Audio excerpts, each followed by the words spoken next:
Hi guys, एक बात पूछूं, सच सच बताना। Which is that one component जिससे आपको सबसे ज्यादा डर लगता है in your RBI grade B phase one preparation? Some of you might say quant, some might say reasoning, and some might say current affairs. But if we have to take the view, the majority would surely say current affairs is one section जहां पे उनको सबसे ज्यादा डर लगता है, क्योंकि current affairs vast हैं, फैक्चुअल हैं। But actually that is not the real reason के करंट अफेयर्स वास्ट हैं या फैक्चुअल हैं। The real reason is that we don't know what is the right way to retain them, और retain करने के लिए हमें चीजों को रिवाइज करना पड़ेगा। So what is the good way, what is the best way, what is the excellent way to revise these current affairs? तो इसके बारे में बात करेंगे। It is going to be a very short video. Many of you might be doing even better than what I am telling you. कुछ लोग शायद यही कर रहे हो, बट अगर नहीं कर रहे हो तो इसको देखो, शायद थोड़ा सा आइडिया मिल जाए that how can you better revise and retain this current affairs. First of all, to read any current affairs and revise them later, you need a proper base. वो बेस कैसे बनेगा? नाउ यू कैनॉट एज्यूम कि मैंने current affairs ऐसे ही पढ़ लिए without marking anything और without understanding the visual images that are there in the current affairs, because if you do so, आप एक बार तो पढ़ लेंगे, लेटर आपको रिवाइज करने में बहुत दिक्कत आएगी। So it is very very necessary कि जब आप फर्स्ट रीडिंग में, in the first reading itself, you keep on highlighting with a marker. तो जो भी करंट अफेयर्स हैं उनके प्रिंट आउट लीजिए, if they are in a online medium, read them via physical copy and keep marking them. Do you understand what I'm saying? Keep marking them, highlighting them, whatever is important. And when you will mark, I know most of the data will get highlighted because every line has something important in that, but still 20-30% you will be able to eliminate, and this is what will help you save time later. तो ये base proper होना चाहिए। जहां जहां diagrams हैं, diagrams के through समझिए, because it will help you revise better when you go through it the next time. तो एक बहुत ही बेसिक चीज है। If you will not do this, then you will not have any means to revise later, क्योंकि जब highlight ही नहीं किया हुआ है, you will have to read everything and it will take lot of time at your side. No, why revision is important is, अगर आप ये एमिंगस का फॉरगेटिंग कर्व समझेंगे, so it very clearly says that जब भी हम कुछ पढ़ते हैं, अगले 20 मिनट में हम 58% ही रिटेन कर पाते हैं। After one day, we are hardly able to retain 33%. And after 6 days, hardly 25% is what is left. मतलब हम retain कर पाते हैं, 75% हमारी memory में से चला जाता है। ये बहुत ही famous curve है। It has been made after a lot of search and this is the reality. इसमें इस कर्व को प्रूव करने की जरूरत नहीं है। That is why the revision becomes very very important, क्योंकि 6 दिनों के बाद अगर मैं 75% content I will forget, how do I am to score good in this exam? तो उसके लिए जो रिवीजन टेक्निक है that I want to tell you is I1 Cube technique, which basically stands for that I suppose you to do 3 revisions. एक तो आप जिस दिन पढ़ेंगे, उसके बाद नेक्स्ट डे आप पहली रिवीजन करेंगे, एक हफ्ते के बाद दूसरी रिवीजन करेंगे, and after 1 month you will be doing the third revision. अब ये एक लॉन्ग टर्म सोल्यूशन है जो इस साल के लिए कर रहे हैं। Maybe they will not have time to do all these 3 revisions, I can understand, but let's talk from a longer term perspective. तो इसमें ऐसा नहीं है कि हर रिवीजन में 1 डे, 1 वीक, 1 मंथ वाली रिवीजन में मुझे सेम ही तरीका अपनाना है। The way you revise is going to change, that is very important, which is I am trying to explain here. आपने 1 तारीख को कुछ पढ़ा, देन नेक्स्ट डे 2 तारीख को आप उसको रीरीड करेंगे exactly the same way you have read it earlier. Now it will be much faster.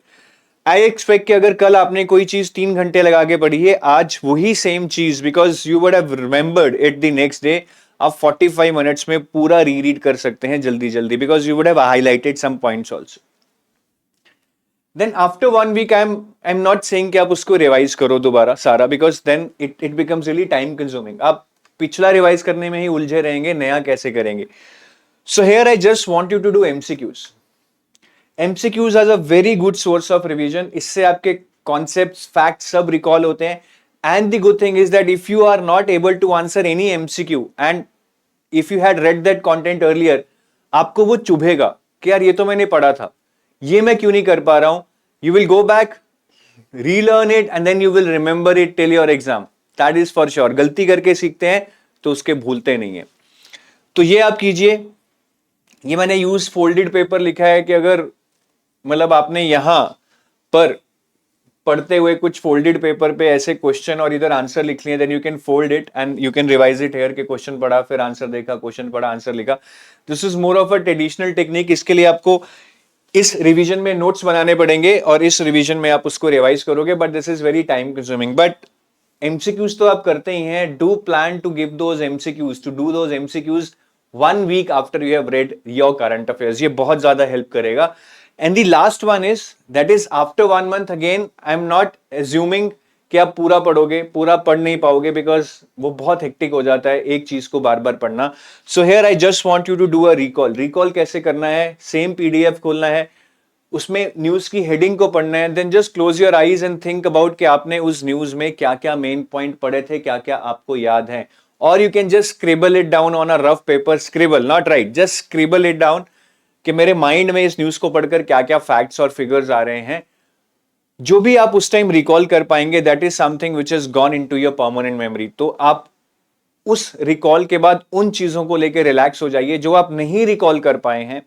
Once you see that news के यार ये 2 चीजें मैं नहीं रिकॉल कर पाया, उसको दोबारा देखिए. That will actually differentiate in your mind कि यार ये मुझे याद था, ये नहीं याद था, और जो नहीं याद था उसको आप ज्यादा अच्छे तरीके से रिटेन कर पाएंगे.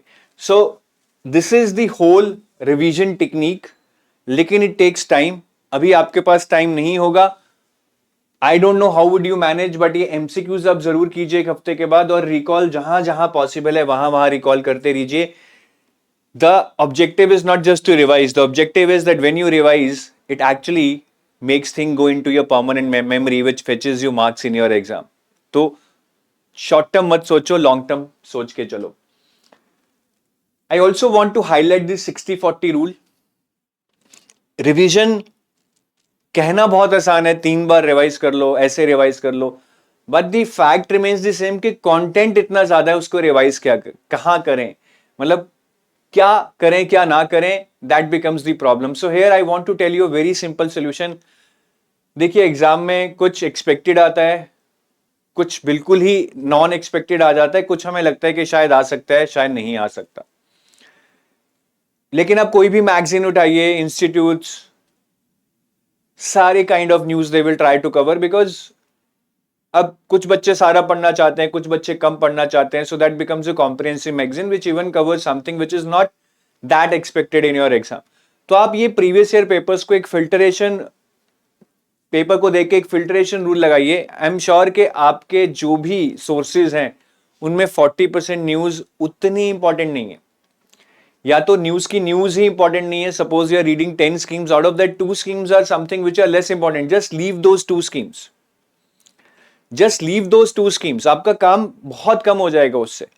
And whenever you read anything, आप कोई स्कीम पढ़ रहे हैं, कोई रिपोर्ट पढ़ रहे हैं which you think is relevant for your exam, you have to do it within that scheme और report. There would be lot of redundant data which you can no take a risk on. मतलब it would be risk worth taking. मैं ऐसा नहीं कह रहा वो exam में नहीं आएगा, बट आपको वो छोड़ना पड़ेगा, क्योंकि आप अगर एंड टू एंड एक एक चीज, एक एक लाइन, एक एक फिगर, एक एक फैक्ट याद रखने की कोशिश करेंगे, it is not possible at a human level. Try to understand that. So that filtration is very important. I would say filter 40% of your content during revision, not during initial reading. एक बार पढ़ लो.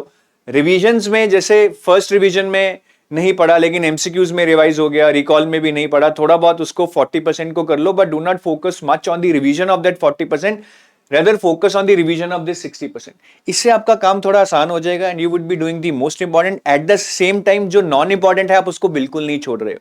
ठीक है, तो कहते हैं ना कुछ पाने के लिए कुछ खोना पड़ता है. सो ये 40% आपका वही है जो आपको थोड़ा सा लेस प्रायोरिटी पे लेना पड़ेगा, because then only you will be able to do justice to the 60%. और ये बिल्कुल हर जगह लागू होगा, चाहे रिपोर्ट्स पढ़ रहे हैं, चाहे स्कीम्स पढ़ रहे हैं, चाहे आरबीआई नोटिफिकेशंस पढ़ रहे हैं.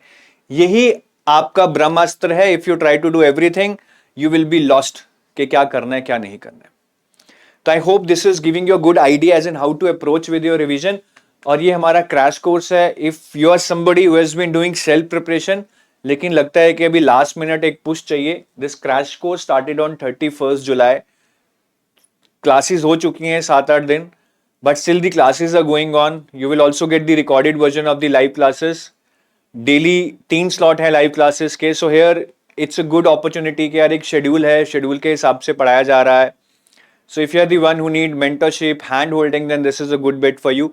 इसमें आपको प्रैक्टिस एमसीक्यूज मिल जाएंगे, नोट्स मिल जाएंगे, लाइव क्लासेस तो मिलेंगी. So with that I take your leave.